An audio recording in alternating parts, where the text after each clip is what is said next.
started with something small, something easy to ignore.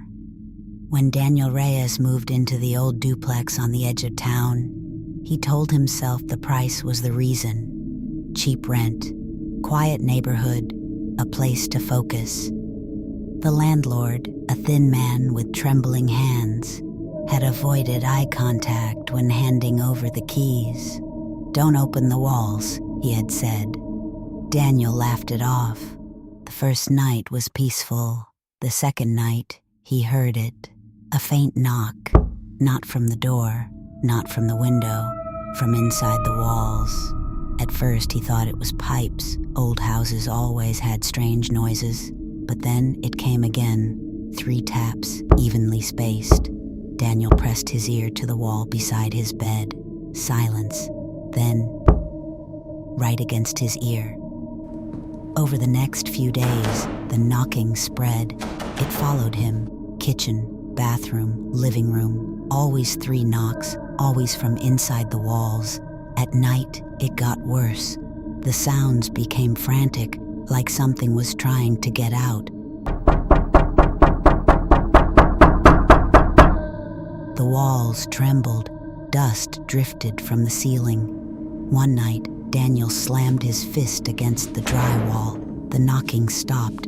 For a moment, relief washed over him. Then, from inside the wall, right where his hand had struck, he stopped sleeping. Dark circles sank deep into his face. His reflection looked thinner. Wrong. Then came the whispers. At first, they were faint, like wind slipping through cracks, but they grew clearer. A voice, low, wet, breathing between words. Daniel froze. He stumbled backward, knocking over a chair. "No," he whispered. "No, no, no."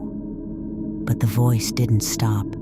That night, the knocking didn't come in 3s. It came in hundreds, rapid, desperate, violent. The entire house shook.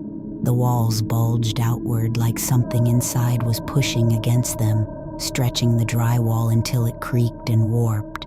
Daniel grabbed a hammer. "I'm going crazy," he muttered. "This isn't real."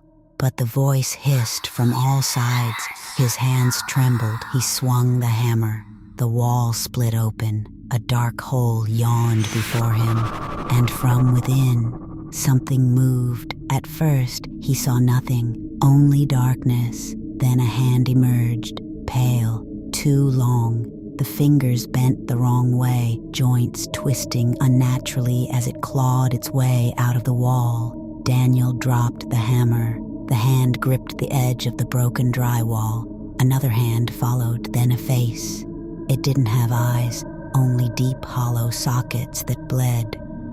Darkness, its mouth stretched too wide, splitting its face open as it smiled. Daniel screamed. He tried to run, but something grabbed his ankle. Cold, rotting.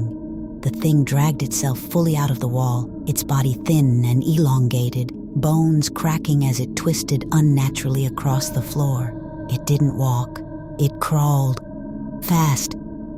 Too fast. It reached him before he could open the door. Its fingers dug into his shoulders, pinning him to the ground. Up close, the smell hit him. Decay. Wet soil. Something that had been buried too long. Its face hovered inches from his. Its hollow socket stared directly into him. And then it began to scream, not at him, through him. Daniel felt something tear inside his head.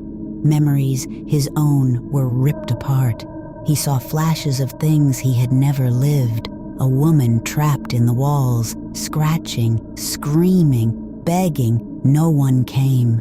He felt her fingernails break as she clawed at wood, felt her throat tear as she screamed for help, felt the moment she died, alone, in darkness.